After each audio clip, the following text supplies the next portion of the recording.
안녕하세요. 주일 제자반 졸업한 01또래 윤비입니다. 첫 번째 순서 기도에서 많이 떨리는데 시작하기 전에 같이 제자반 친구들이 기도도 해주고, 사실 이게 제가 혼자 올라온 게 아니라 하나님이 함께 해주셨음을 믿기 때문에 떨리더라도 잘 하겠습니다. 제가 간증문을 쓰기에 앞서서 하나님께서 저에게 함께 지어져 가네라는 찬양을 주셨습니다. 한 해 동안 하나님의 자녀로서 한 발자국 더 나아가게 해주시고 함께 하나님의 교회를 세워간 제자반 동역자들 그리고 목사님께 감사드립니다. 그의 안에서 건물마다 서로 연결하여 주 안에서 성전이 되고 너희도 성령 안에서 하나님이 거하실 처소가 되기 위하여 그리스도 예수 안에서 함께 지어져 가느니라. 에베소서 2장 21절 22절 말씀. 아멘. 가장 먼저 제가 제자반을 하면서 가장 많이 느낀 것은 감사입니다. 올해는 특히 몸도 마음도 바쁘고 지쳤었습니다. 저는 음악을 하는 싱어송라이터이자 학교를 다니는 막학년 학생이고 학원에서는 학생들을 가르치는 선생님 그리고 외주를 받아서 작업하는 작곡가이고 공연을 하는 피아노 세션 커피를 내려주는 카페 알바생 그리고 보조 강사도 하고 제 삶에서 한 해를 바쁘게 지냈습니다. 교회에서는 찬양팀을 섬기고 있어서 일주일을 좀 꽉 채워 살았기 때문에 제 삶에 쉼은 없었는데요. 정신없이 살아내느라 제자반의 신청 기간을 놓쳤었고 그리고 제자반 면접을 보고 첫 제자반 수업을 했을 때 지금보다 더 힘들어질 것 같다는 생각에 내년에 할까라는 생각을 진짜 많이 했었습니다. 하지만 하나님은 하게 하셨는데요.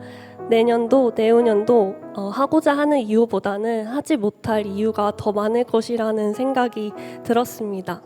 그래서 힘든 순간 하나님을 붙잡게 하시고 감사를 잃지 않게 해주셨습니다. 감사하지 않을 것 같던 순간에도 감사하게 해주셨습니다. 제자반을 졸업하는 이 순간에도 하나님께 감사드립니다. 두 번째로 제자반을 하기 전까지는 교회와 나는 철저하게 분리된 존재라고 생각했습니다. 교회는 그저 말씀을 듣기 위해 오는 곳이고 뭔가 하나의 건축물 그리고 그냥 내가 믿는 종교이자 나와는 크게 상관이 없는 곳이라고 조금 생각을 했었습니다. 그리고 제가 성격상 일정 부분까지는 사람들을 좋아하지만 진정으로 사랑과 마음을 나누기는 어려운 곳이라고 생각을 했었습니다. 하지만 제자반을 통해서 교회는 나이고 교회는 하나의 건축물이 아니라 나라는 것을 알 수 있었습니다. 한 사람 한 사람이 귀하고 이들이 모여서 하나가 될 때 교회가 되었습니다. 제자반을 통해 제가 마음을 열고 조금 더 진심으로 좋아하고 궁금해진 동역자들도 많이 생기게 되었고 사랑을 받고 나눌 수 있게 되었습니다.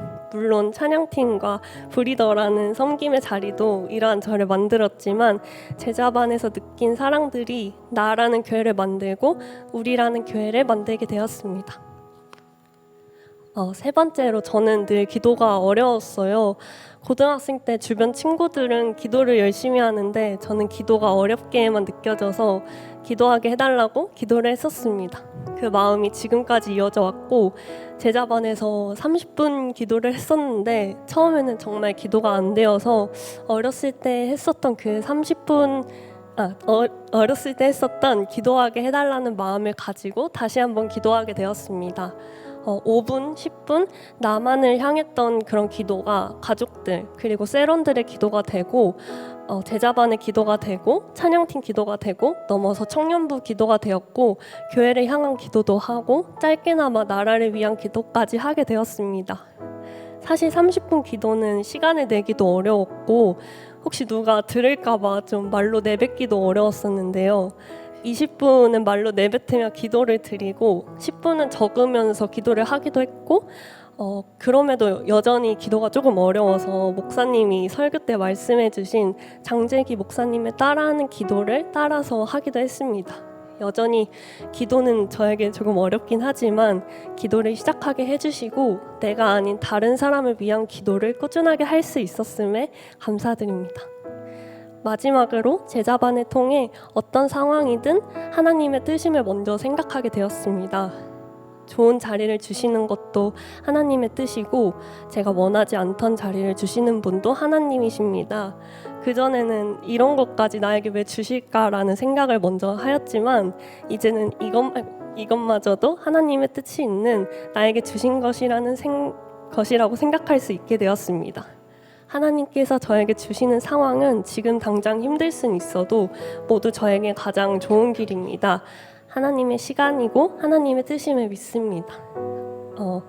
어느 날 교회 밖에서 저를 처음 본 사람이 저에게 그냥 대뜸 교회 다니냐고 물어본 적이 있었어요. 그래서 처음에는 약간 뭐지? 의심을 했었는데 나중에 알고 나서 물어보니까 저의 표정이랑 행동이 그분에게는 하나님을 믿는 자녀로 보였다고 말해주었는데요.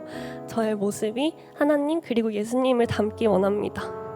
모르는 사람이 처음 봤을 때 알고 나서도 그리스도의 향기를 풍기는 사람이 되고 싶습니다.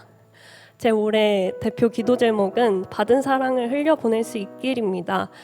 사랑을 온전히 다 나눠주긴 어렵지만 각각의 섬김의 자리에서 사랑을 나눴습니다. 그리고 제 기도 제목과는 다르게 사랑을 나누고자 할 때 오히려 저는 큰 사랑을 받았습니다. 내년에도 그리고 앞으로도 어떤 자리에서든지 섬길 수 있고 사랑을 흘려보내고 싶습니다. 하나님 감사합니다. 그리고 들어주셔서 감사합니다.